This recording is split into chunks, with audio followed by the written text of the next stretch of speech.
Hello, everyone. Welcome to the BirthFit podcast, episode number 215.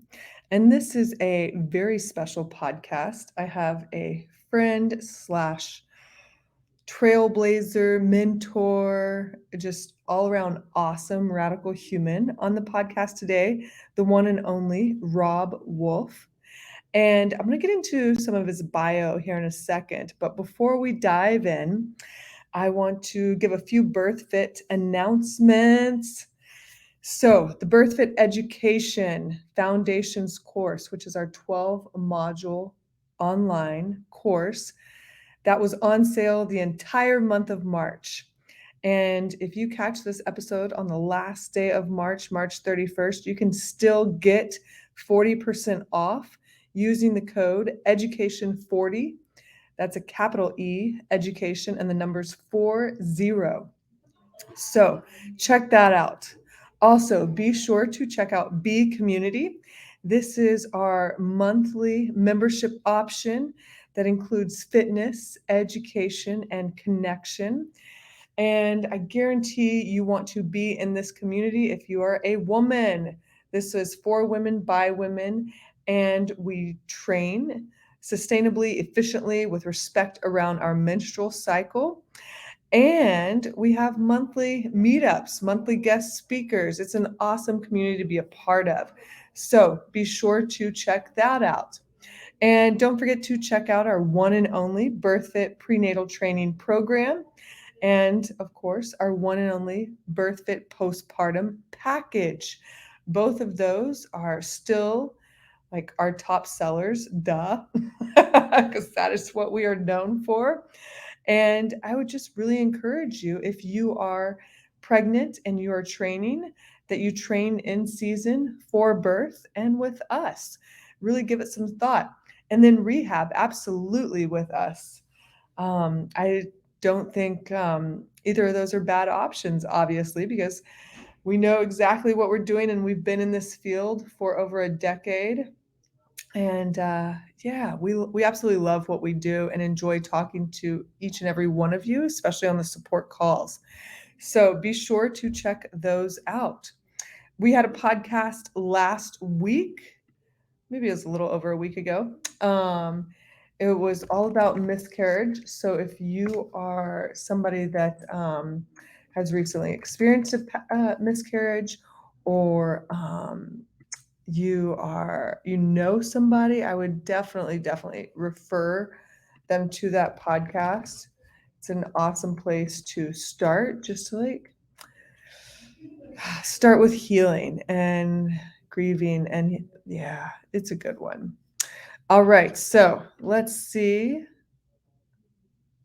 Oh, great. Okay, here we go. I'm going to get right into Robb's bio, which is extensive. If you don't know Robb Wolf, I'm sure you've been living under a rock if that's the case.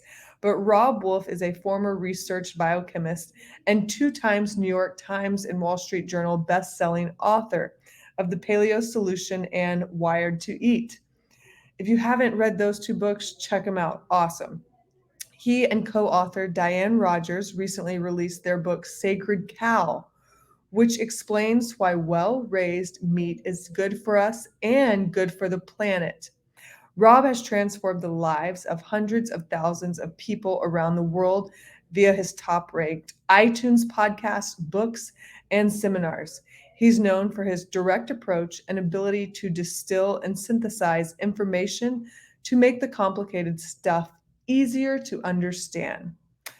Some interesting tidbits about Robb. Let's get into them. He co-founded the first and fourth CrossFit affiliate gyms in the world. He holds a brown belt in Brazilian Jiu-Jitsu, is a former California State powerlifting champion, and as part of the Discovery Channel's I Caveman series, Robb took down a 650-pound elk with a hand-thrown spear. Amazing. So let's all welcome Robb Wolf to the BirthFit podcast, and let me let him in. Hey Rob, how you doing? Good, good. I'm making sure that my audio is actually. Can you hear me? Absolutely, I can hear you loud and clear. Making sure that for some reason the default settings were like pulling in my laptop. Uh, well, even though I killed an elk with a hand thrown spear, Yeah, I was like, wow, with a this lawn is an dart, interesting I'm tidbit. struggling with basic technology here. So yeah, Well, I'm stoked to have you on the BirthFit podcast. I know you're somebody I've wanted on here forever, and we finally get to do it. So thanks for donating some of your time. I am honored to be here. Thank you. Yeah, heck yeah. And before we get started, I just want to let you know I saw some of the jujitsu crew recently in New Braunfels, Texas, and we all miss you. We miss you guys too. Yeah, the murder snuggles. Yeah. Yeah. I was really looking forward to learning everything Nikki has to show people on the mat because she seemed like a savage.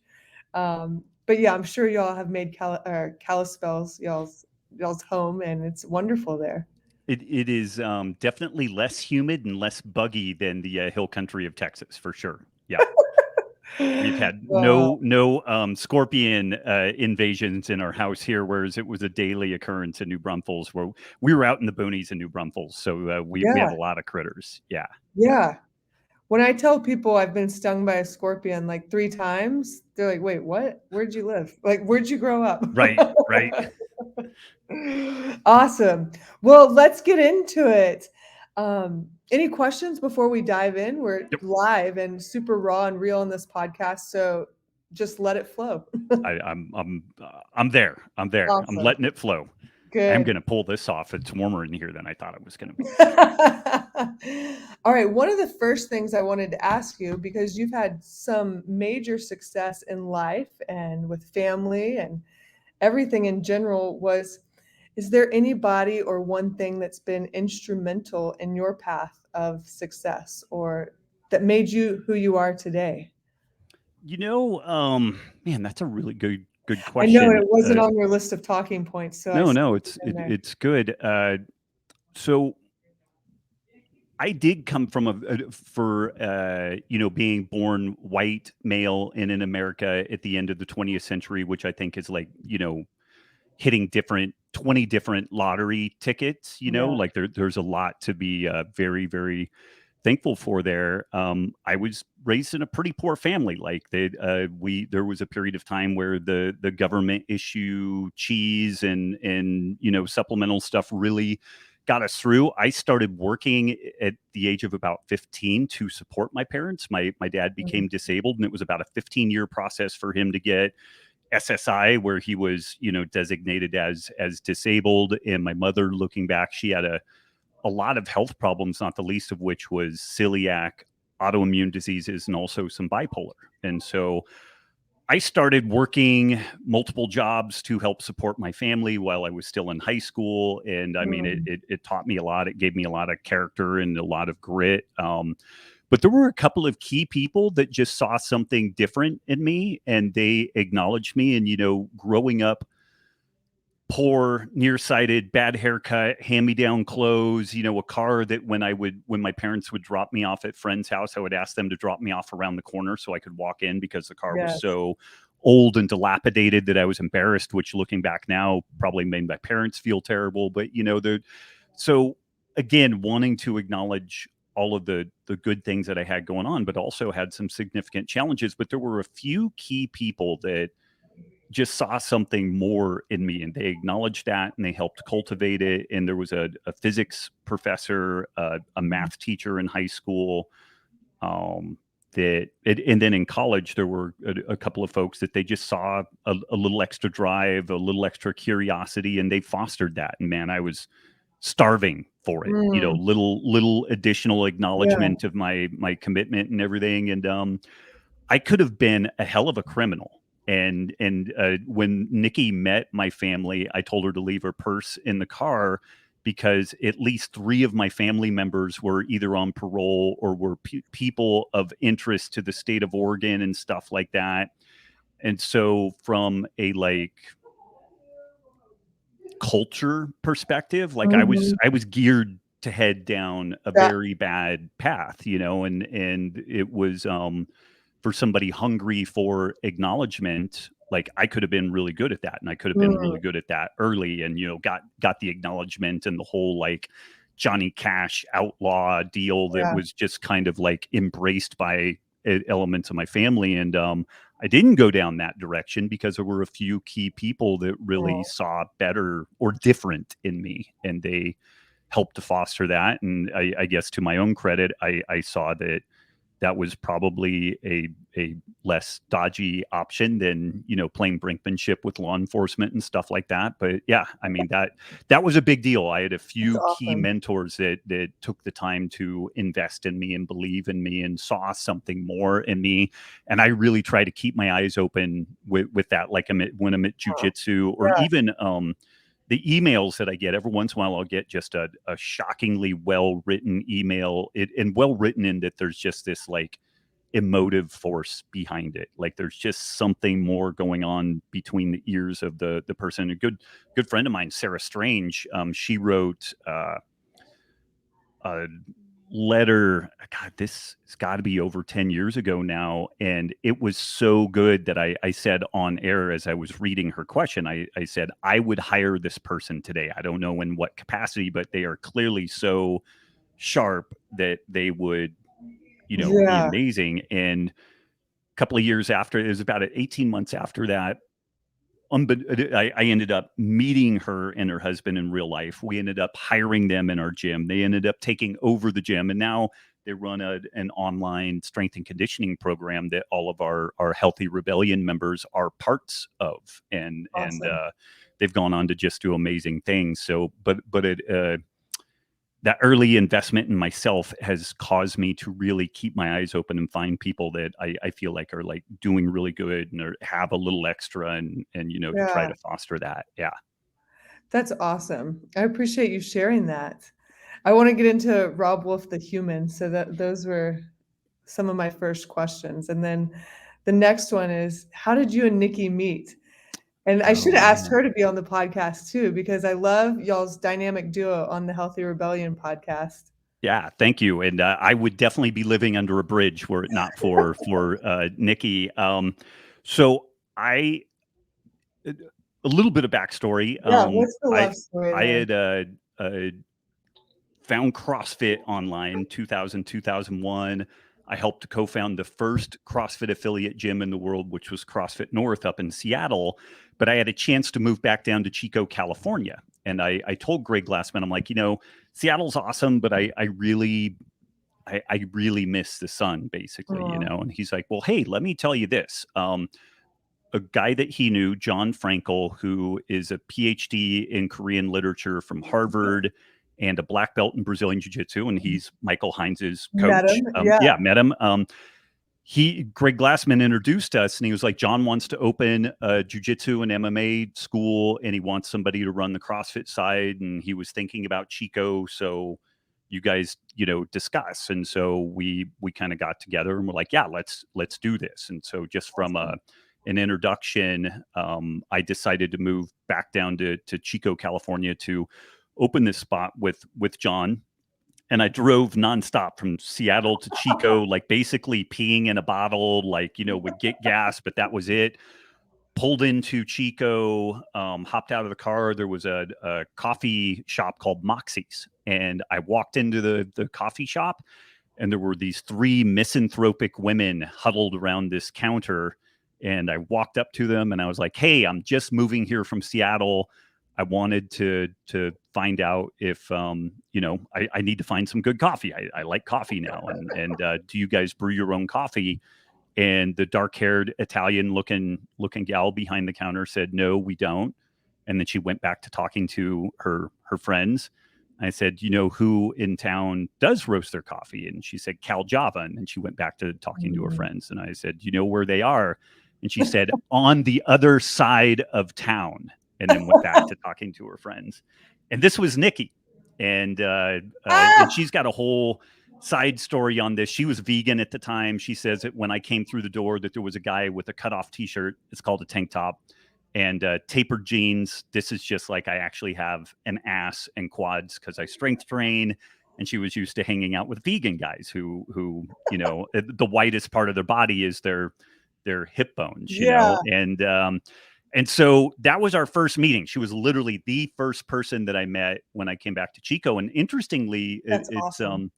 her mom had just died from some rheumatoid arthritis complications, maybe like 3 months before this, and she was talking to her friends about this. And when I was looking at this woman across the counter from me, like I so desperately wanted to like hug her. Mm, Like I could just tell she was hurting. yeah. Now she would have shivved me 30 times in the liver at this point. There's a whole kind of funny story when we did first start dating where she suspected I might be a serial killer or something like that. And that's kind of a side deal. But we met that first time. And then I was running a capoeira group in addition to getting this CrossFit group going. And Nikki had done some capoeira down in San Diego. And so she got signed up on this capoeira email list. And our mestre from Seattle came down to do a seminar, and she showed up and I saw her. I'm like, hey, we met at the coffee shop. She's like, yeah, I hate you, and it was kind of just off and running from there. But I mean, we went from that to I think we traveled together. We spent the next probably 6 to 8 years, and I don't know that we spent a day apart after that. Like Whoa. we founded CrossFit NorCal. We traveled together. Very very few of the CrossFit things I went to without her, Aw, and yeah, yeah. And so it's two kids and a yeah. few businesses, and we've been together 17 years, married Wow. 14. So yeah, That's amazing. yeah, yeah. Congratulations. Thank you. Yeah. So there's a lot of parents that listen to this podcast. And what would you say are some of the keys to a successful long marriage? Like, 'cause y'all are definitely past the 10-year mark, which is Yeah, yeah. There was.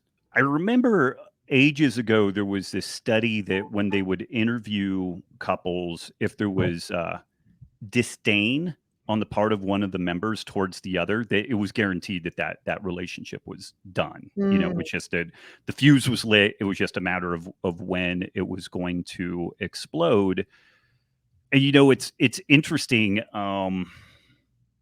We've certainly had our ups and downs, and we've had various challenges, but we've been fortunate in that we are very similarly aligned on like financial issues. Like we we would much rather put money into a trip to like Costa Rica than like a super kick-ass car. Or if we're mhm, gonna buy a nice piece of property, it's a nice piece of property more because like we could have orchards and fruit trees and yeah, animals than that we necessarily have like a super like high-end nice house. Although we definitely like, a well-appointed house is great. There's no arguments about that. But we've been fortunate in that we are very aligned on like financial stuff and similar risk tolerance. Like some mm, things we're like, okay, this is worth taking a risk on, and we'll kind of yeah, gamble. And other things we've maybe been too risk averse in some ways. Like if one of us had been a little bit more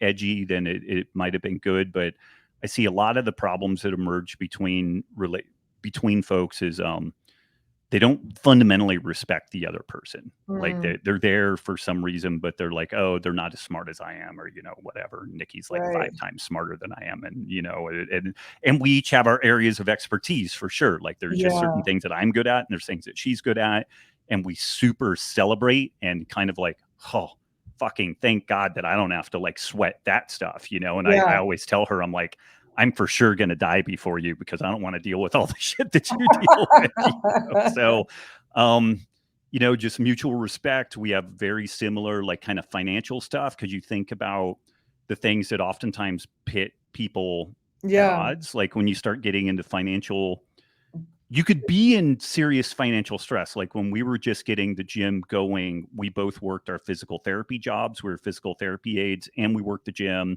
We have 2 tax returns when we were first together where we made less than $10,000 a year ugh, combined the first two yeah, years together.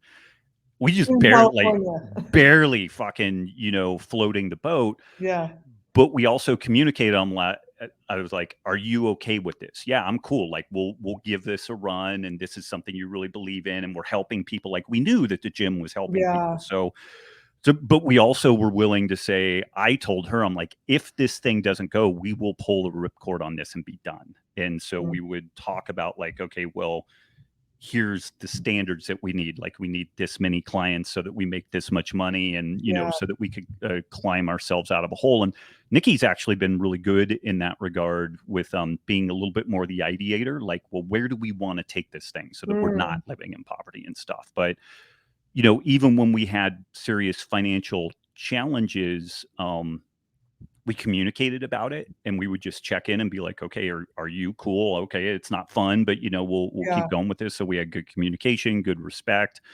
We're also able to bust each other's balls or ovaries as the case may Yeah. be. Like I remember when Nikki first came on my podcast and the start of the show was like, howdy wife, and then she'd say howdy hubs, and we would go from there. We had folks that wrote in, women who were like, this is so disrespectful, you're diminishing your wife by calling her wife, or possessive. And it's like, yeah, that's my fucking wife. Like she Yeah. is the person I'm spending my life with. And it's, it Yeah. what it told me was that these people have never had a relationship that's actually any good, so that there can be both endearment and irony as part of the bonding Totally. experience. And so that's even another piece of it, is just being able to make fun of each other. And Yeah. also, if one of us fucks up, then we apologize. We do something crazy. It's like, oh, I'm really, really sorry. And like, you're sincere about it. And Mm. then the flip side of that is when something's gone wrong and somebody apologizes, then it's done. There's not Yeah. like this, I'm gonna hold resentment and drag that with me and poison things going forward. And Yeah. I don't know. I think it's just lucky the chemistry was good, and we've both generally been on good tracks with that stuff. But Awesome. the mutual respect, similar financial page, the ability to tease each other, but then also if we make a mistake, apologize and then Owning it. let Yeah. it go, Yeah. and move on. And I think that those things have been really critical features of what has been a just joyous and incredibly rewarding relationship. Like I just can't imagine Awesome. something different. Yeah. Yeah. Yeah. Oh, I love that. Yeah. Ugh. Okay, I'm going to ask you about being a father because it'll transition into other things. But, especially over the last 2 years, as things have shifted a ton, or I feel like have gone hyperspeed in our world, what do you hope are the values or that you're giving your best effort to teach your two girls, you know, as a father, as a husband, as, a role model? That's a good question. One thing is adaptability. Like I think if anything, the last couple of years has shown us like folks need to be really adaptable. And then adaptable, hopefully within a certain type of like moral framework. And I'm kind of in that libertarian camp, which can be kind of a knee jerk, reaction for many people. And what that means is that I do put personal freedom and personal liberty at a very high level. And I think personal accountability, and I think that ultimately is kind of the route to a quality of life and a joy in life that is impossible to be had when things are given to you, Yeah. and like entitlement and different things like that. And so I'm not the like we talk a lot about like some people have more resources, some people have fewer, and like what does that make people better because they're wealthier? Well, no. Does it make people lesser because they're poor? Well, no. But there are realities about, I came from a relatively poor family. If I had been born, and I've done reasonably well. If I had been born into some sort of an Ivy League, family that had a lot of resources, like I could have probably done that much better. Or the pressure of that situation could have me like snorting a bunch of cocaine Yeah. and burning through daddy's money, and I may have been a complete piece of shit. Like you never really know how those things are ultimately play out. But really, we've talked a lot with the girls about just like basic economics, like Mm. taxes and Yeah. incentives. And there's this a book series called the Tuttle Twins where they break down these big kind of macroeconomic topics. Yeah. Like there's this thing, the amazing pencil, and it goes through and there's this econ paper that talks about how there's nobody in the world that knows how to make a pencil, no singular person, because you have to mine the graphite out of the ground. And there's all the shit that goes into getting the graphite. There are the truck drivers and the people who get the food for the truck drivers and the gasoline for the truck. And that's just to get the graphite. And Mm. then there's the wood, and then there's the glue, and then there's the paint, and then there's the Mm. little brass band around Yeah. the top and the eraser. And each one of these things is an engineering feat unto itself. And a lot of what we talk about is that we have a shockingly complex world that people take entirely for granted. And Yeah. that, we think that, if our Amazon delivery is 2 days late, that it's the end of the world. And so we really try to help them understand how complex of a world it is and how fortunate we are to live in a Western liberal democracy and what that means compared to the rest of the world, Yeah. and some of the challenges and limitations that we have. Like, everything isn't as equal as we would like it to be, but we also make the point that haven't seen much on the horizon that looks any better than this, other than continuing to iterate and improve on what we've got. And so Mhm. we talk about stuff like that, and we also just try to have fun and show them a lot of love and a lot of respect. We've never baby talked the kids. I've always talked to them like adults and and we have our make believe time where we're whimsical and have Yeah. fun and all that stuff. But then, we have other conversations. They're very deep and serious, and they're 7 and 9, and they don't get all of it. Sometimes Zoe or Sagan will say, "I don't know if I fully follow all that," and I'm like, "That's okay. Tell me what you did get," and they'll tell me. I'm Yeah. like, "Okay, well, you're 7. You don't have to get all of it today." And man, so what are the values, or what, try to make them adaptable.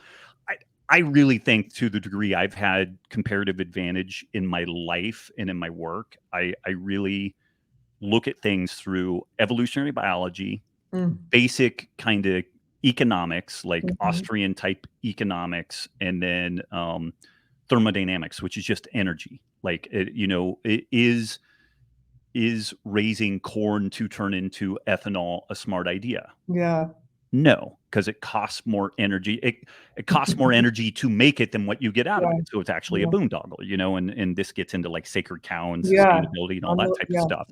But there's like all these questions that people ask that, if you have an evolutionary biology approach, or a perspective, some basic economics, which is resource allocation and kind of freedom, and Mhm. understanding what motivates people, and then an understanding of basic energy inputs and outputs, most of the struggle that people face in life could be solved. Like, I would argue that most of the struggles that we experience are because of people's ignorance of those topics, Yeah. and Yeah. dealing more with like voodoo and mysticism than a real understanding of those basic principles. So I really try to help the girls understand the Mm. world from those perspectives. And I think if they, and it's amazing what insight they have already in the world with That's cool. armed with those things. I'm like, well, how would you look at this? And Zoe the other day was like, well, the economics on this are this, and I'm like, you're good to go. Like, Yeah.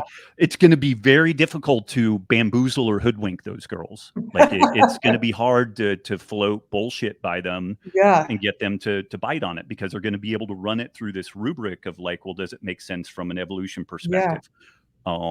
Does it really make sense from an economic perspective, and like incentives and disincentives? And then finally, like, we have an outfit here locally that's wanting to do a gasification plant where they take waste wood, which is all the Mhm. deadfall, stick it in a big vat, and then they turn it into basically a process that you can then burn it for energy. And it's kind of cool, it's kind of interesting, but again, it costs more energy than what you get out of it. And all of that waste wood is a critical feature of the environment around here, because that's where all kinds of organisms live, Yeah. is in that understory and stuff. Yeah. And I was talking to the girls about that, because these folks were approaching me about potentially being involved with it and investing in it because of my background with sacred cow and all that. And I was Mhm. like, I can't really sign off on this, because the ecology doesn't make sense and the thermodynamics don't make sense. Like, this Yeah. isn't a net energy positive thing, and I don't like what it does to the environmental footprint. Yeah. And I think that those girls are going to be similar in that regard. Like, it's going to be hard to bamboozle them. Are they both in jujitsu? Sagan is. Zoe took a break from it, and we just had a conversation today. Like, combat athletics may not be a good fit for her. Like, she loves running and she loves other stuff, and this is a thing that I've had to call an audible because I before having kids, I kind of had this like, I'm not going to have many must-haves, but the kids must do some sort of legit self-defense, Yeah. because particularly girls, I want them to be able to Yeah. defend themselves. And Zoe just doesn't have that like spark, and she's kind of gotten hurt doing jujitsu because even though we have a good, safe, controlled Yeah. environment, like if You somebody's still get wrestling with hurt. you and Yeah. you're not really wrestling back, you're going to get hurt, and so maybe at this age, or maybe just combat athletics isn't her gig. So I'm just going to have Yeah. to get her really, really good with, dry firing a pistol for for self-defense, That's awesome. Yeah, yeah. Yeah. But that's something that I've had to call an audible internally, Mm. where it's like, Yeah. it clearly isn't like her major jam. Like in Yeah. even Sagan enjoys it, but there's other things she likes even more. But she's like, yeah, I like jujitsu, and she's kind of a little bit more of a spark plug in that regard. Yeah. But I've had to get in and say, well, I had this idealized thing around my girls being able to defend themselves, and now it's kind of like, well, at what cost? Like, is she going to Mhm. be able to defend herself if she has like PTSD from getting mauled at jujitsu all the time Yeah. because she just doesn't have that like Yeah. spark to do that stuff? Yeah, yeah. Aw. All right, let's talk about Sacred Cow. Since that's the latest and greatest, the the book's phenomenal and the movie's great. I wanna get your perspective and you to share a little bit. There's a story at the beginning of the book where you talk about how you were gonna do a discussion or a panel on PBS Mm-hmm. with, the CEO of Whole Foods, Yeah. and that got canceled for some reason, and I know reading the book, I know the reason, but I'd love to hear you share a little bit about that. Yeah, so it was supposed to be John Mackey, who's the Yeah. CEO of Whole Foods, and then John McDougall, who's this popular vegan doctor, and there was going to be one other vegan person, and then it was supposed to be myself and Chris Masterjohn and one other kind of like pro meat person, and I think the third person from our side was more on like the regenerative ag, like ranching side, and initially they wanted this, and it was supposed to be for PBS. It was going to be kind of a Wow. hoity-toity Yeah. event, like Boston, like filmed and this whole deal. And initially it was, we're just going to discuss the health implications of meat versus not meat. And I said, okay, but if we do that, then we really only discuss the health implications. We don't mid discussion change things up and then start talking about ethics Mhm. or the environment. And I Mhm. said, or what we should do is talk about ethics and the environment, and we have an opportunity to, Yeah. have this. We do one back and forth, and then the next back and forth, back and forth. Mhm. And so we had discussion back and forth about this, and I finally got them to agree to it. And I was like, Awesome. bingo, Yeah. bingo, because as we should, the health thing is a little bit complex to unpack, but really, especially if you have like a PowerPoint and a slide presentation, you can keep a cogent line of Yeah. thinking. It's pretty easy to debunk the health thing. Like when you look at what people talk about Yeah. with like the China study, and then you go through and look at the limitations of the China study and just the outright lies and Mhm. whatnot.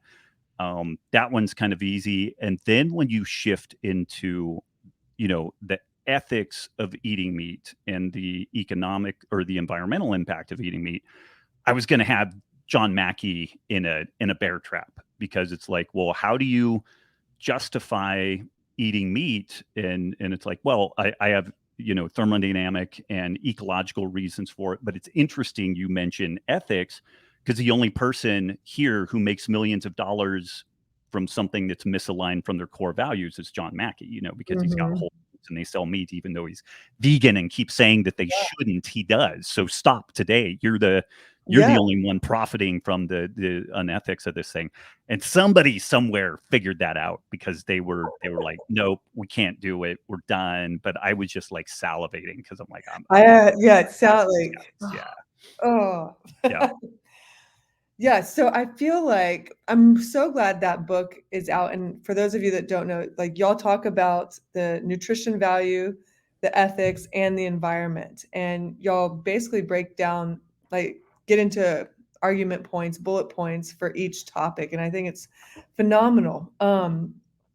One of the things, and maybe like you can elaborate on this, I do a lot of preconception work and getting women ready for conception. Hmm. And one of the things I don't put up with, and this has been, for the last decade of me working in this field of, if somebody comes to me and they're on a vegan vegetarian diet, I can't do it. I say, come back to me when you're willing to eat meat. And it's not like the phrase I like is, yes, you will survive, but you won't thrive and your offspring won't thrive. And there's a lot of obstacles there in the way.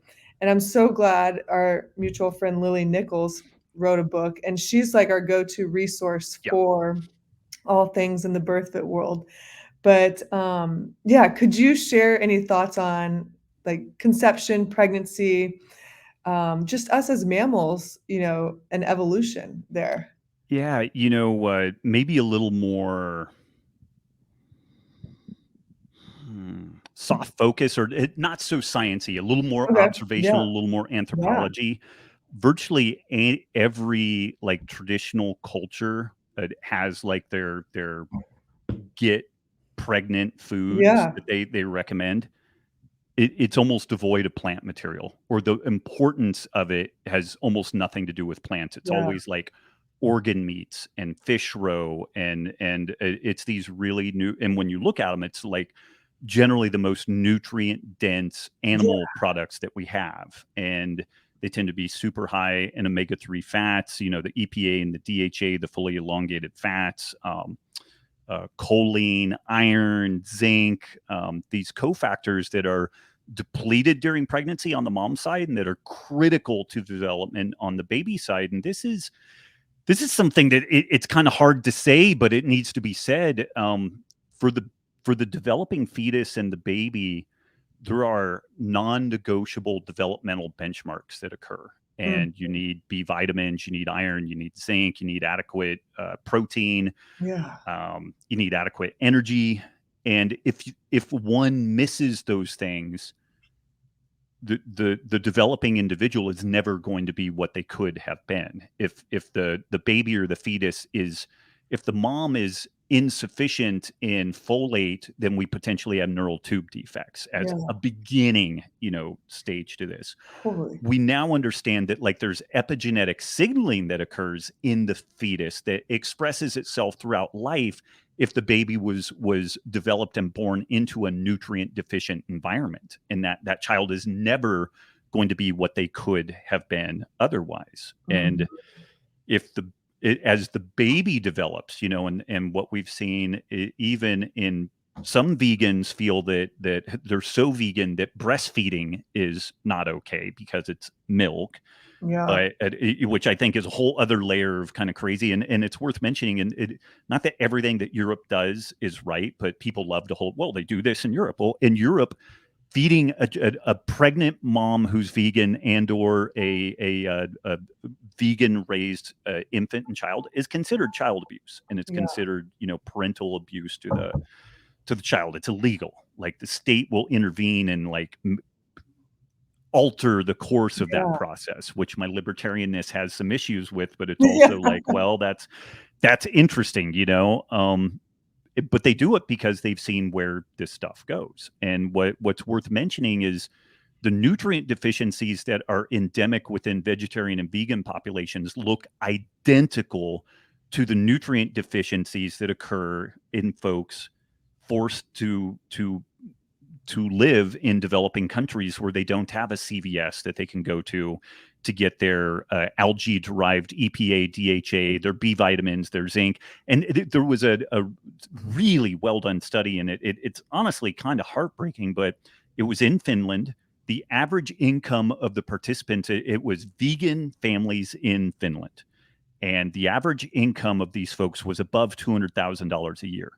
Very wealthy, very well educated. Yeah. And the study administrators mentioned, and it was kind of funny. They were like, these people were so helpful because it's like, if they had been CrossFitting vegans would be the only way that you could get them more excited about wanting to share what they do, And to a person, the moms and the kids were nutrient deficient, and the kids did not hit normal developmental benchmarks.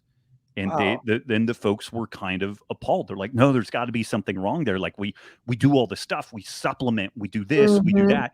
And the one thing that we're pretty clear about is that there is something different about supplements versus getting nutrients from foods. They just don't work as well generally. Yeah. If you Yeah. are getting a scurvy from vitamin C deficiency, then a vitamin C supplement is going to be great. But probably eating a lemon or a lime or something or an orange is going to be better for a Yeah. whole host of reasons. But this is one that Finnish study was really one of the biggest eye openers for me, which was how many fucking people make $200,000 a year? How Yeah. many people have an average of both parents having a master's degree?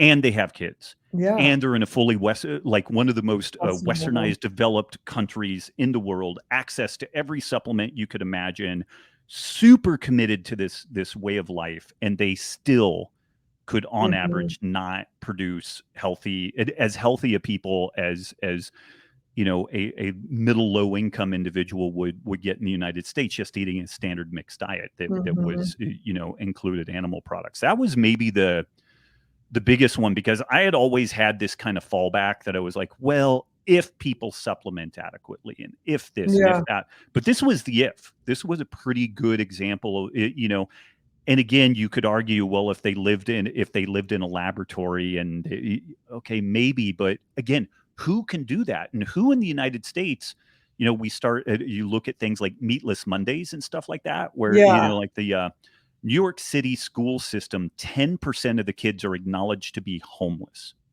Baseline. 70% of the kids, the only meals that they get at all are at Mhm. school. And we're talking Yeah. about hundreds of thousands of kids. And now we have meatless Mondays and vegan Fridays, where these meals have never been great. They're always kind of garbage. The Mhm. mystery meat is Yeah. always kind of junk. But you're taking the tiny little bit of animal products that they are getting and removing it with basically like beans and whole corn and Yeah. rice and it's not doing these kids any favors. And the ones that are going to be the most dramatically affected are low income. They are the minority low income kids in the United States in particular that are going to be the most negatively impacted by this kind of vegan Yeah. centric plant forward model of health. Mm. Yeah. What, like, I feel like our society has just made protein such the bad guy, like meat the bad guy. And you don't like Hollywood promotes vegans, juice cleanses, things like that. And when I was in LA working, like one of the rules I had to put down for postpartum moms was you can't do a juice cleanse the whole first year postpartum. Like you just can't. Right. You've got to eat nourishing meats, like slow cooked meats, sip on broths, all of that postpartum. And I can't remember if there's a study or more of just like my experience. I forget if I looked this up or not, but most of the postpartum anxiety and depression that I saw was always my vegan clients. Mm-hmm. They found me and they were doing chiropractic with me. And okay, let's supplement with cod liver oil. Let's sip on broth. And like that would start to shift, but they were just missing so many nutrients. Yeah, I mean, like Kelly Brogan, who I both respect, Oh, and also, yeah. I have some differences of opinion with some of the stuff that she does, but she has gone, she does psychiatry, and she refuses to work with people if they're not willing to eat an animal product Yeah. inclusive diet. And I think that there's because she just it's just not going to work. Like Yeah. so many of these issues, when you look at dopamine levels and neurotransmitters and gut health and the gut brain axis and all this stuff, and you look at what's missing once you remove animal products, it's you're trying to build a house with not the right Yeah. materials, Yeah. fundamentally. Yeah. Yeah. Oh. Okay, so can you touch a little bit on the environment side of things? Because we see memes all day long, cows are causing terrible gas in the Right, environment. And right.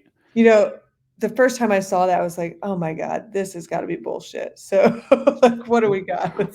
So I mean, this is it's an interesting one to unpack, and it kind of speaks a little bit to how generally divorced we are from the natural world. But what is often so right now, generally around climate change, people are very concerned about the amount of greenhouse gases that are making their way into the Yeah. atmosphere, because we're going to retain more heat in the atmosphere, and it will raise the temperature of the planet, and this will have some difficult to manage knock-on effects. And I don't think there's any argument about that. Like, it's worth mentioning, 2/3 of the Netherlands is below sea level because climate change has been occurring for nearly 1,000 years in the direction of a warming planet. And they've been building dikes and levees for the better part of Mhm.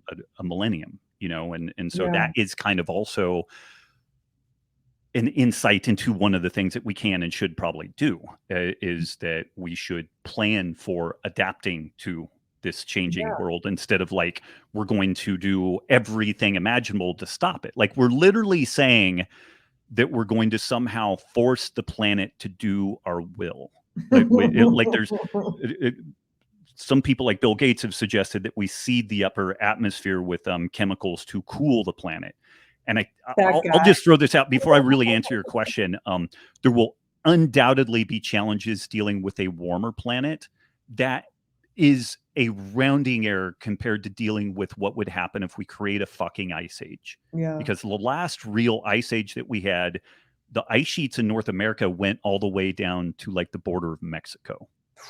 So just noodle on that. It's like if Noodle we on that. fucked that up, and I remember it, again, not to go too far afield, but I remember right before the 2008 housing bubble exploded, Paul Volcker was presenting before Congress, and he said, we have offloaded risk. And this is this whole thing of where they baked these mortgage-backed securities into different tranches, and they didn't make risk go away. They just hid it Mm. until the toxic debt destroyed the global economic system and nearly melted the whole thing down.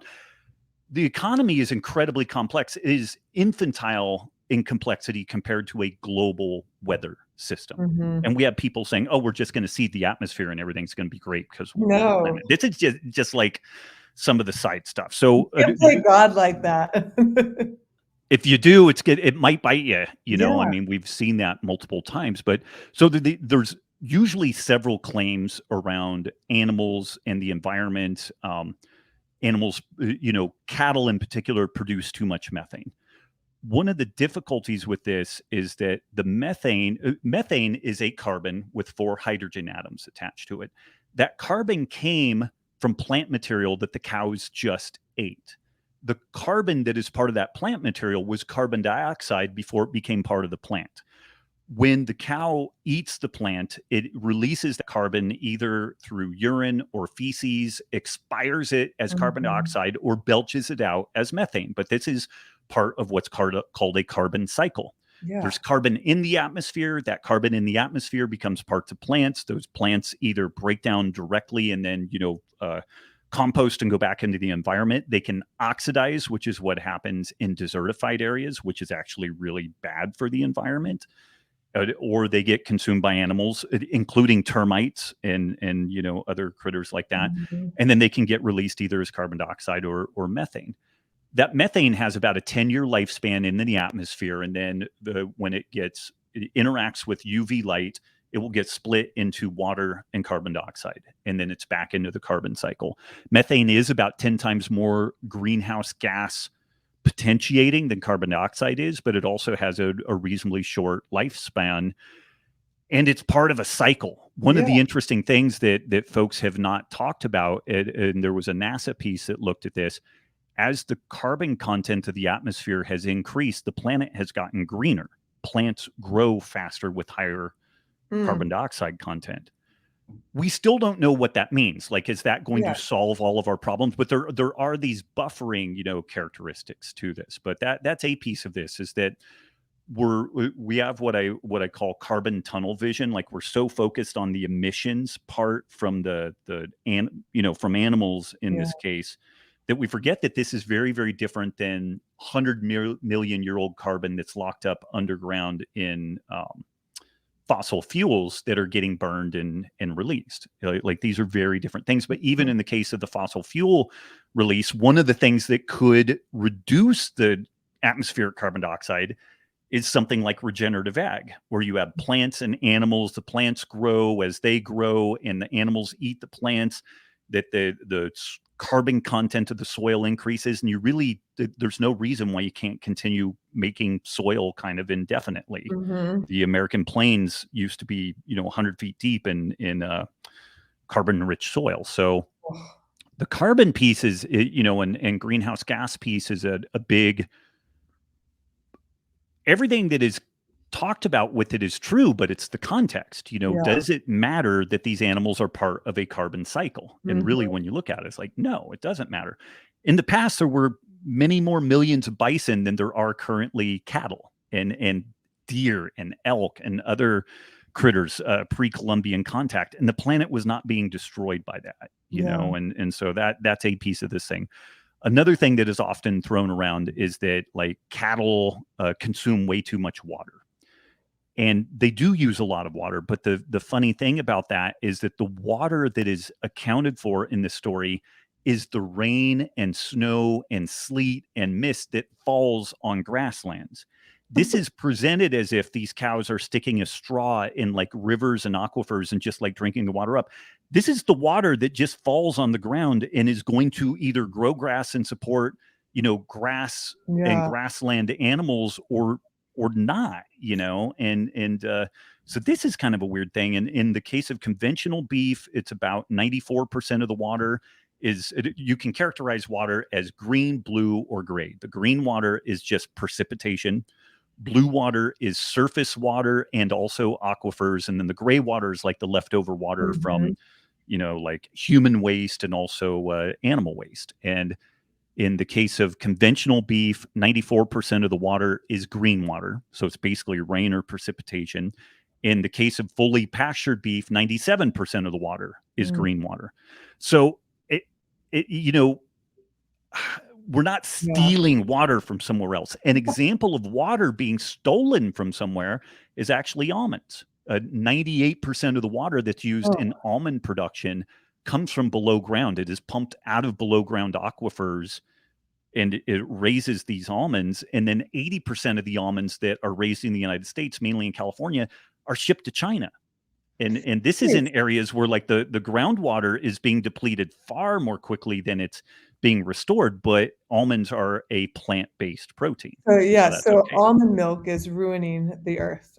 Almond milk really is a disaster, but Jesus. but it's vegan and it's Yeah, it's plant-based. not on the media or the news or anything. Yeah, I Yeah. mean, you some people do dig into that stuff, and there's a little bit more Yeah. pushback occurring around this stuff. But so you've got, like, the methane emissions, the water Yeah. emissions, and then, like, the general land usage. People will say, Mhm. well, cattle use all this land.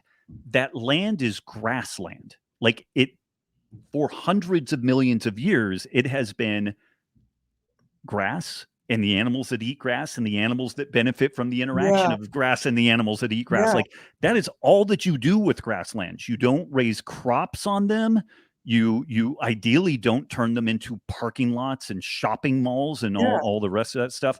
Most of the areas that are really amenable to raising livestock are too hilly, too rocky to be used for crops. And so they're beautifully suited for, natural habitat grasslands with these grazing animals.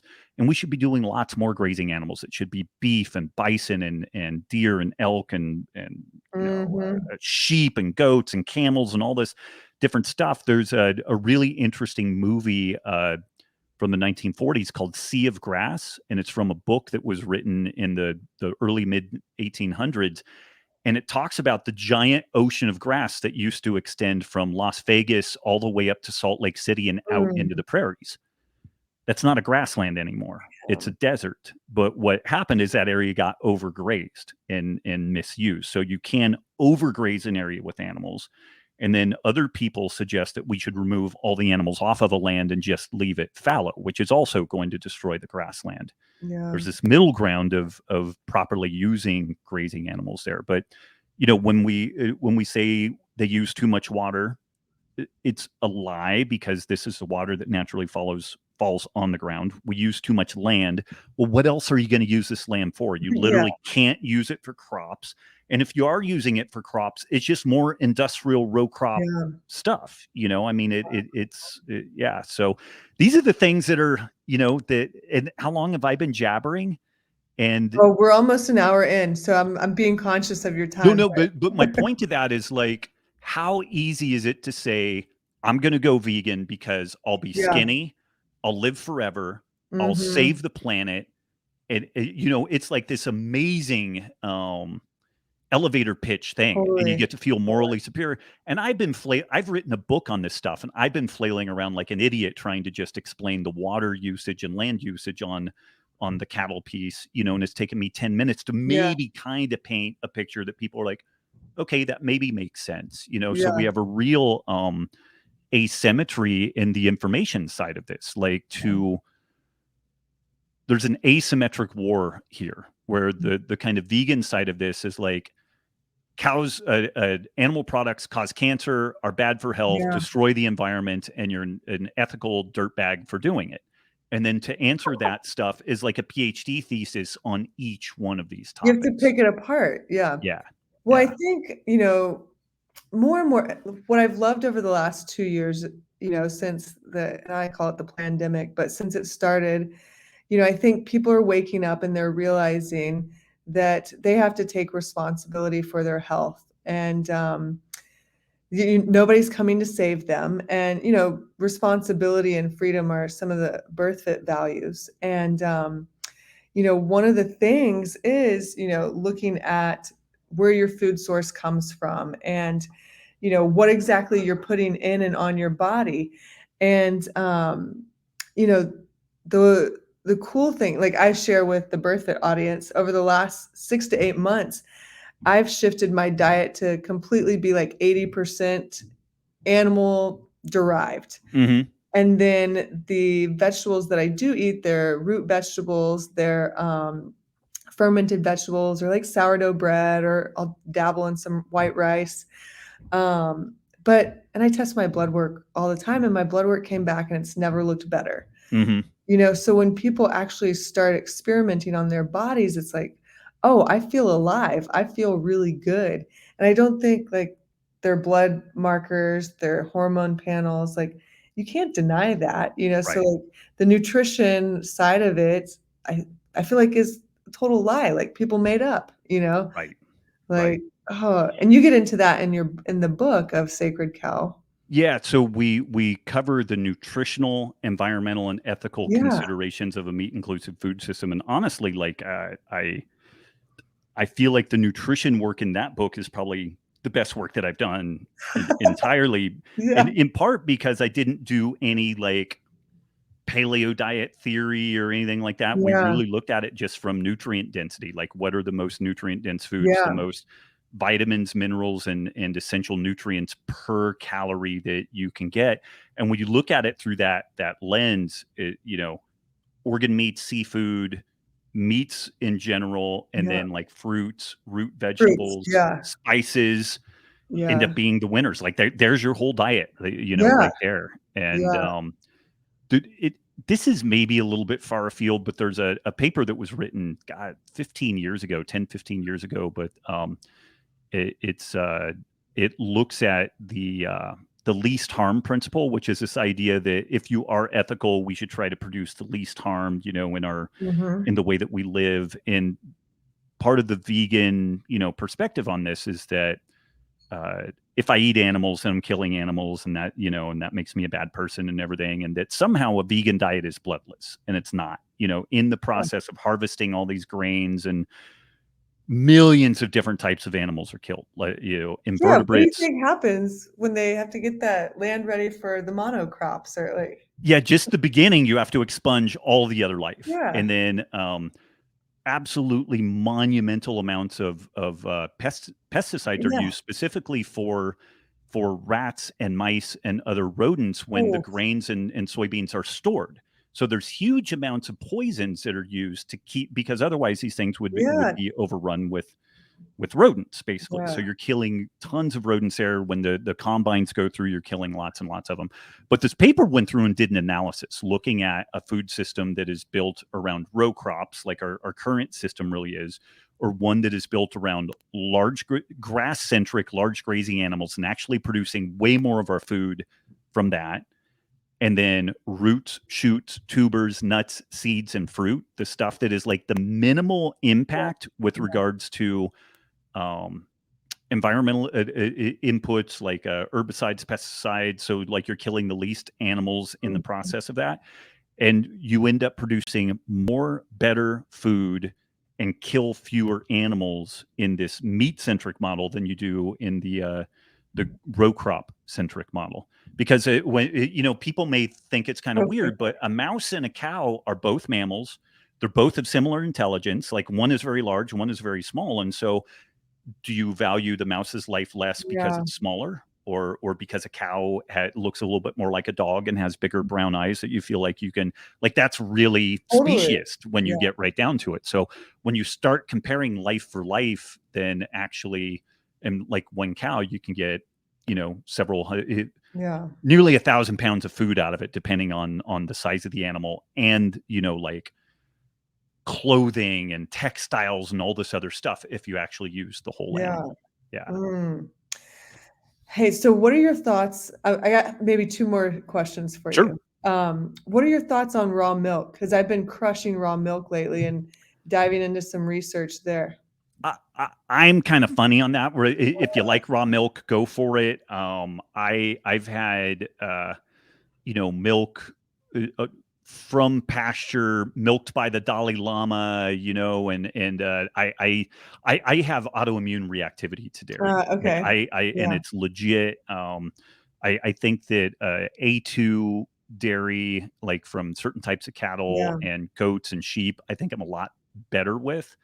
I haven't really noted, and people will, but man, was it really raw? And I'm like, for fuck's sakes, man, I've been doing this for 23 years. I know what raw dairy is. I've tried it. It doesn't work for everybody, but Yeah. I will say this though, like, pastured dairy is incredibly nutrient dense. Like, Mhm. it's really nutrient dense. It has a lot of intrinsic factors and vitamin A and all this stuff in there. Like, it's very Yeah. nutrient dense, but I've found it to be a hit and miss deal. And I've seen a lot of people that came out of like the Western A price Yeah. tradition where they were doing a lot of raw dairy. They were doing things like sourdough bread. They still had some health problems that didn't Mhm. end up resolving until they pulled that stuff out. And I'm not saying it's Mhm. everybody, but Yeah. it's just those, it's nutrients of suspicion, at least, Yeah. for a while, particularly if Yeah. people are still have some problems going on. Yeah. Totally. Yeah. I hadn't had dairy in probably like 10 years and just recently added it back in. So it's been interesting and fun to experiment with. Yeah. Yeah. So No, and what do it's you awesome. So yeah. Yeah. what do you think the answer is for the future? Regenerative farming and everybody have their own cow, or what are your thoughts there? I think it's a lot more decentralized and broken up. I don't know that everybody does it. I think that if we don't ruin everything and if we're able to make these transitions gracefully, I think that we have tens of thousands of small farms that probably get together in kind of cooperatives.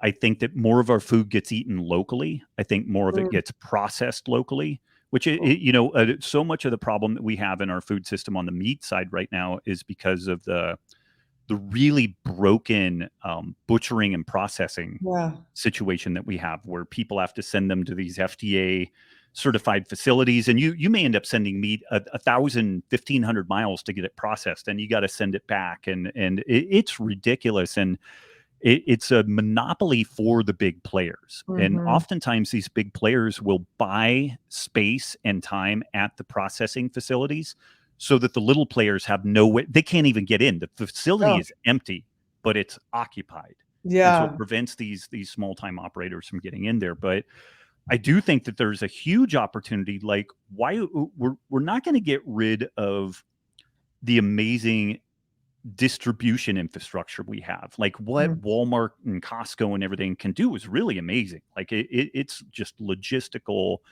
miracles, but we could streamline a lot of that where, way more of our food at our local Costco's and Walmart should be locally sourced where that Yeah. makes sense. And, like our meat and, fruits and veggies, more Produce. Yeah. seasonally. Yeah. Why would we not do that? And I Yeah. think that the economics will kind of come to bear on that. I have friends that live in New Zealand, and they make the point that, like, in New Zealand's winter, you don't have watermelons. Like you don't have strawberries and everything. Like it is, Yeah. or if you do, man, you're really paying a premium. And I think that the United States, because of our connection to Mexico and Central America, it makes it easier to kind of take out of season stuff and have a market for it. But we may not always have that as easy, or it may not make as Totally. much sense to always have that. But I think there's this opportunity for a lot of decentralization, a lot more local food production and consumption. As we go forward, like, there's this concern around artificial intelligence and what Mhm. work will be left for humans to do. Like, interestingly, doctoring, like conventional doctoring and lawyering, they've already done stuff, like radiology. If you want a really good radiographic interpretation, you don't take it to a human. You have an artificial intelligence look at it. Like, it Interesting. kicks Yeah. the ass of doctors, like, consistently. Lawyering, like, because it's so algorithmically driven. Artificial intelligence does lawyering and most doctoring far, far better than lawyers and doctors do. So Wow. interestingly, some of our highest educated, most prestigious work is going to disappear in the coming Mhm. years. And, like, the main thing that's preventing this stuff happening quicker is like lobbies and Yeah. unions and stuff like that. Mhm. But so that's going to disappear. A lot of these other easily automated elements of our lives are going to disappear. But what is understood to be the last thing that artificial intelligence will ever tackle, and it may not ever crack, is human like creativity and problem solving.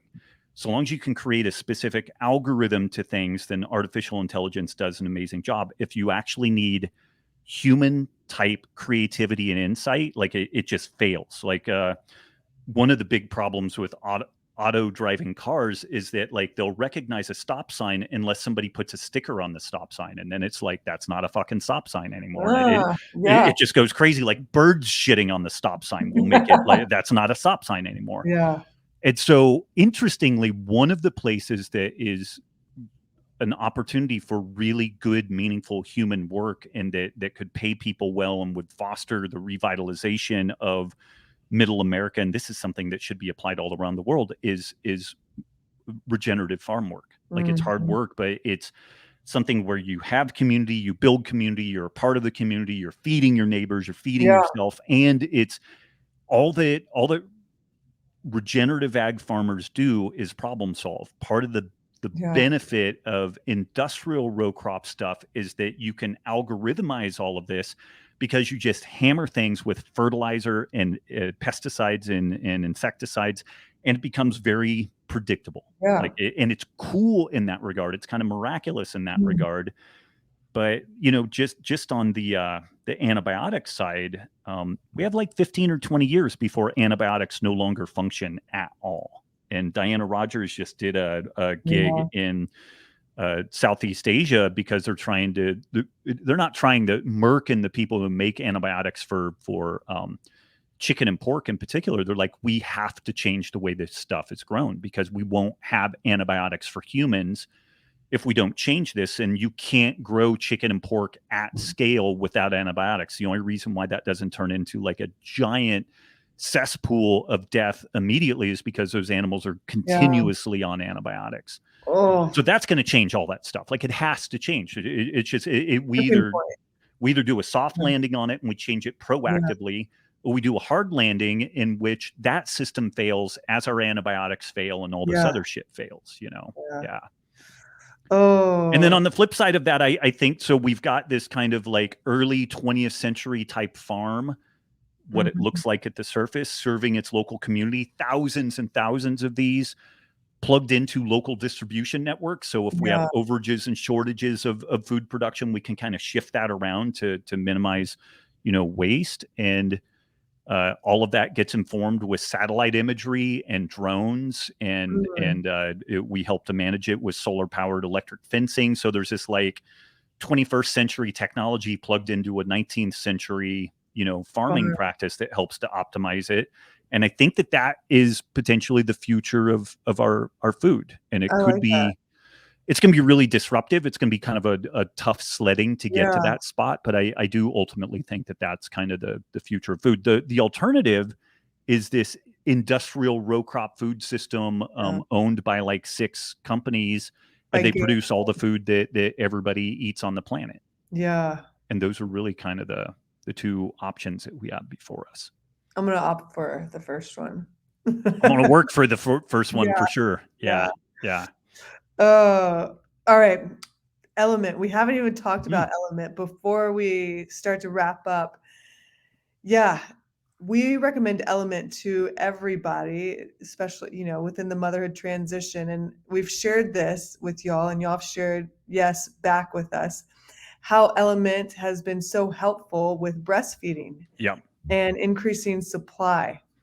And yeah, can you elaborate on that a little bit? Yeah, I mean, we this was not a vertical that we were Yeah. looking to cater to, but it was 2 years ago. We were very early in our genesis as a company, and we started getting tagged on these social media posts, and these folks had pictures of like and it happened first in the exclusive pumping communities, like Yeah.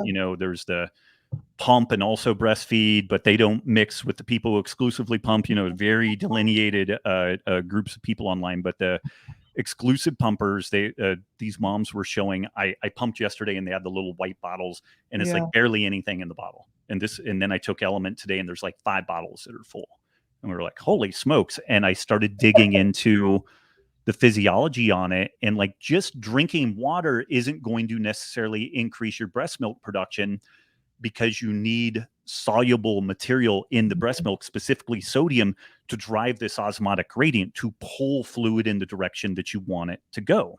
Mm. And sodium reduces cortisol. And so if we have lower stress levels, then the mom produces better milk, higher milk Yeah. production and all this stuff. And I was like, oh, this totally makes sense from like a mechanistic perspective. Yeah. But it was really this breastfeeding mom, seeing that breastfeeding mom, but exclusive pumpers were like the first Yeah. intro into this thing, because it's so quantified. Like they're measuring everything, they document it. There's apps for like, oh, I got this much of Yeah. this thing. And Nikki ended up exclusively pumping with Zoe for 12 months, before she ended Wow. up kind of tapping out on that. And then we had a Yeah. little more.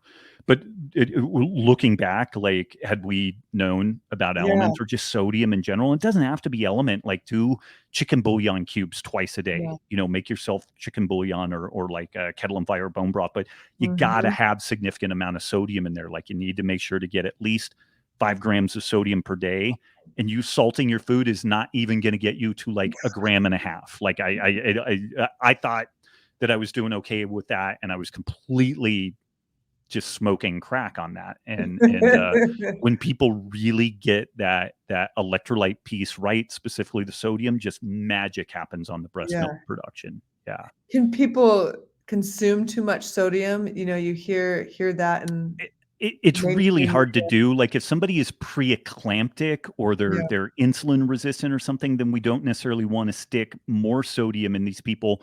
But interestingly, also low sodium diets don't Yeah. really fix that problem, because that problem is mainly an insulin resistance problem. So we need to modify diet and lifestyle to Mhm. kind of fix that. There are about 1% of the population is a sodium sensitive hyper responder, and they will get a significant uptick in their blood pressure when they consume sodium. But again, those folks would really benefit from like a lower glycemic load Yeah. diet. They need to reverse their insulin resistance, and then that issue tends to go away. Mhm. But for most people, if we overconsume sodium, 15, 20 minutes later, the kidneys have kind of filtered it out, and it will cause a desire to drink a little more water to kind of balance things out. Like our Cool. thirst receptors are really Yeah. tightly tied to the osmolarity of our blood. Yeah. Cool. Wow. This has been awesome. I could pick your brain for another hour, but I won't.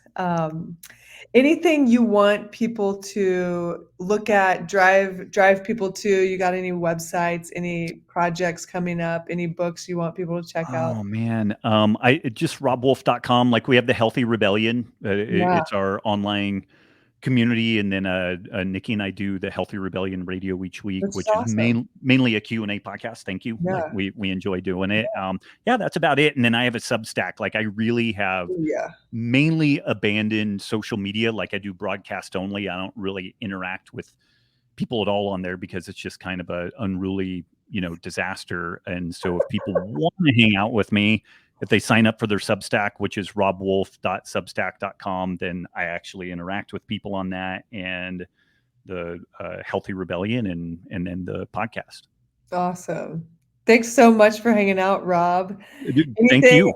yeah, anything you want to leave with the audience? Did I miss anything? I think we covered a lot Covered of a lot. ground. It's I guess I would close with the well, we covered a lot of ground that is very counter to the mainstream narrative. Yeah. And it actually, I will throw something out there really quick. The reason why I started the Healthy Rebellion is that back in Ooh. 2018, my website just basically disappeared from the internet. Now I'm so glad you're talking about yeah, this because I put this on the list to ask. yeah. It So I've been on the internet since 2007. I've written, I had hundreds, thousands of articles on different things like low carb diet for type 1 diabetes, and all kinds of stuff. Number one, Very like Google search. I had a very high Google ranking within this, because I had lots of link backs and I had done good quality work. As an example, there's several vegan documentaries like What the Health. I did a review, Yeah. What the Health, a Wolf's Eye View. And so if you put into a search engine What the Health, you would find the movie. And then on this front page, you would find my review because I Yeah. put like 90 hours into it. And one day we got up and 97% of our traffic was gone. Like it was just, people couldn't find anything. And we're like, what the hell's going on? What Yeah. happened? And then we started learning that other people in this kind of low carb ancestral health space experienced the same thing.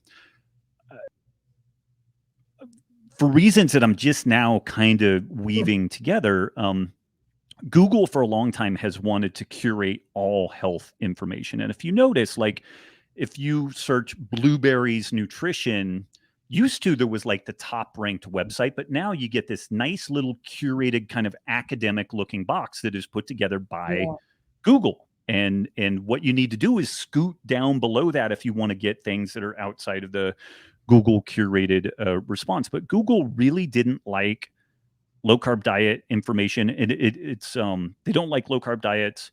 They don't like it because it goes counter to the health claim narrative.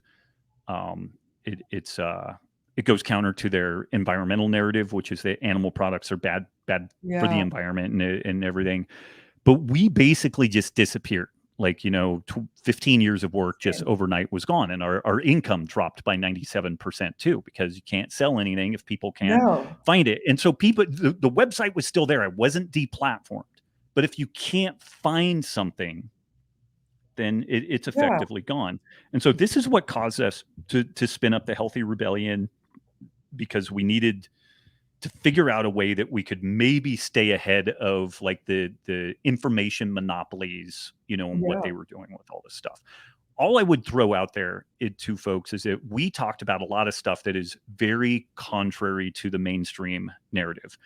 And we've now arrived at the spot in which anything that questions the mainstream narrative is fake news. And it Mhm. goes beyond that. It goes way beyond that. And I'll reference you. I'll send you a link to this. The Dark Horse podcast with Eric Mm. Weinstein and Heather Hying, they broke this down. The way that the Department of Homeland Security now defines misinformation, disinformation, and malinformation if you say anything that is contrary to the mainstream health narrative, you are technically a domestic terrorist. Okay. Hmm. And as per the last thing that President Obama did in 2011, the last thing that he did on the last day of the year, while he was in his house in Hawaii, he signed this bill that basically made it legal for American citizens to be indefinitely detained if they are determined to be a domestic terrorist. Oh my So now God. we have this situation where anything that we say that isn't mainstream accepted, that isn't anointed by the orthodoxy, if we say anything different, it is technically mis, dis, or malinformation. If you go Yeah. to nhs.org, you can find how they define all that stuff. And also, technically, you could be indefinitely detained. Do I think that somebody's going to black bag over my head, take me to Guantanamo Bay anytime soon? No, I don't. But I've got enough of a following that if I disappeared black bag style, like there's I'm not famous, but I've got enough of a following that there would be some hell to pay for doing that. But there's lots and lots and lots of people that, just a doctor here, a doctor there, where you start silencing people. And people may be like, okay, this went from kind of cool to batshit crazy, but Wake up. well, I'm trying to create a scenario Yeah. where I Socratically lead people to this, but Mhm. when somebody says the science is settled, like what does that even mean? And I'll use this as an example, and then I'll shut up and we can wrap up because I'm sure that like people are abandoning this thing in the droves. But 30 years ago, there was a suspicion that if people took a baby aspirin, a small dose aspirin, that it would reduce cardiac events. And there Mm. were some studies that got into this and it looked like it was pretty good. And then it became standard of care that Yep. one would use a baby aspirin if you were thought to be at a high risk for cardiovascular disease. Aspirin works as an anti-clotting agent. It works in the prostaglandin pathways similar to omega-3 fats and all this stuff. There was lots and lots of data on it, and it became standard of care. It became the accepted science. And then 30 years went by and we got more data. And it looks like it doesn't really prevent cardiac events, and it might actually be injurious in a bunch of other ways. And Mhm. the net was that this was a greater risk than a benefit, and we need to change our position on it. So we had 30 years of orthodoxy that then changed, and it mainly changed because we were still allowed to ask questions about it. But the two takeaways there is that the science is never settled. We have Yeah. things that we get Never. greater and greater consensus on, like gravity. If I know how heavy a ball is and I know what angle I launch it, I can predict where it's going to go. Physics is pretty buttoned up, but we still have some questions around that stuff. So we have certain things that are very well, documented and Mhm. understood. But when you start getting into complex dynamic systems like economies, like immune systems, like global, like global weather patterns, Yeah. it's a it's not a guess, Nothing but settled. god damn it, it is not playing pool on a two-dimensional table where if Yeah. I hit this ball, it's going to go exactly here, there, and we have like perfect Totally. predictive value around that. And we need to, in my opinion, fight tooth and nail against this process. Like we need to get Mhm. that indefinite detention thing rolled back that was put out in Yeah. 2011. We need to modify this whole mis, dis, and malinformation position by the Department of Homeland Security. And short of all of that, we just need to be aware that this is the world that we are now living in. Yeah. And if anybody, what's been really frustrating for me is that there are folks in kind of our scene, this greater ancestral health scene, that are really on board with like the food and the food systems, but they'll get kind of wrapped around the axle of maybe some of the social justice topics, which are important, but they don't see that it's part of the trap where you can't Absolutely. question Yeah. any of the narrative. Like you got to Yeah. accept it all hook, line, and sinker. And if you have any pushback or any questions about it, that you're a horrible person now, Totally. and yeah. So, I can't yeah. like that. My eyes were awakened whenever like the Me Too movement was going on, but it was like Me Too, but selective. Right. Like we're only going to select who we Me Too, and oh, That, yeah, it's the social justice narratives are part of it just as much. And real quick, one final thing, like if people do a little search, World Economic Forum, Yes. COVID, Yes. social justice, climate change. World Mhm. Economic Forum, COVID, social justice, climate change. Yeah. What you're going to find is a series of articles and videos where the World Economic Forum has basically tied all of climate change into social justice issues, which are also the cause of COVID. Yeah. And they do this like word salad where it's all the same. And if you question one, like if you have, hey, I'm not sure that the narrative around climate change is exactly the way it's being said, Yeah. then you were both racist and a Holocaust denier and a Yeah. climate change denier. And Yeah. it's just immediate. And this is used as a bludgeon to silence Yeah. people. And Totally. if I'm wrong about something, the best way in my mind to deal with that is to point out that I'm wrong and have an open discussion around this and build the better case. And Have then a like maybe I conversation. change my mind. And Yeah. but at a minimum, we've got all this. But the alternate, I'm just left wondering when in history the people who insist on censoring and silencing people have ever been the good people at the end On of the the right day, side of on history. the right side of Yeah. history. Never. Mm. Yeah, in the birth world, which is like I've been a doula, part of the birth world forever, and our answers like our thoughts and our reflections, especially people that have similar thoughts that I do or values, is the system was designed and it's working as it was designed. So if you don't want to have that birth or that birth in the hospital, you've got to step outside the system. And I think we're realizing that if we don't want to play the game, we have to step outside the system, whether it Yeah. be go to Substack, create local communities, step outside of Western medicine, for it's there, it's great for emergencies, but it doesn't have to be the end all be all. Right. So, oh, yeah, those are great thoughts. I'm glad you got into that because we're not even allowed to use natural immunity on social media anymore. Yeah. Like you'll be shadow banned like crazy. Yeah. You'll be Yeah. kicked off. Which, God, you, I don't even know what to say around that. It's So, like the people who've had, I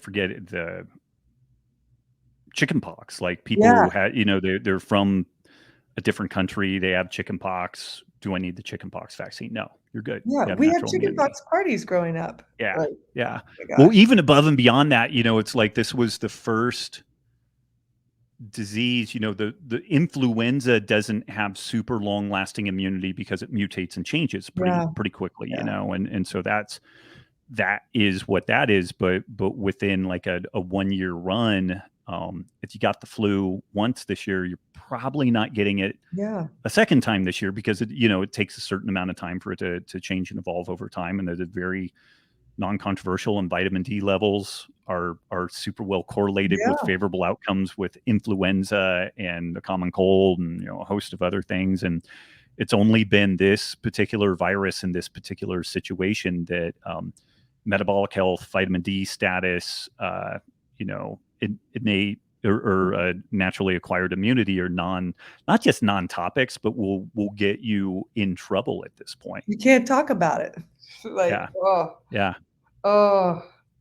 I like how you said in your book, like right now our society is overweight and undernourished or malnourished. Like it's a problem and we need to face it. And then you shared something the other day about, huge portion of our teenagers are pre-diabetic or diabetic already. 30%.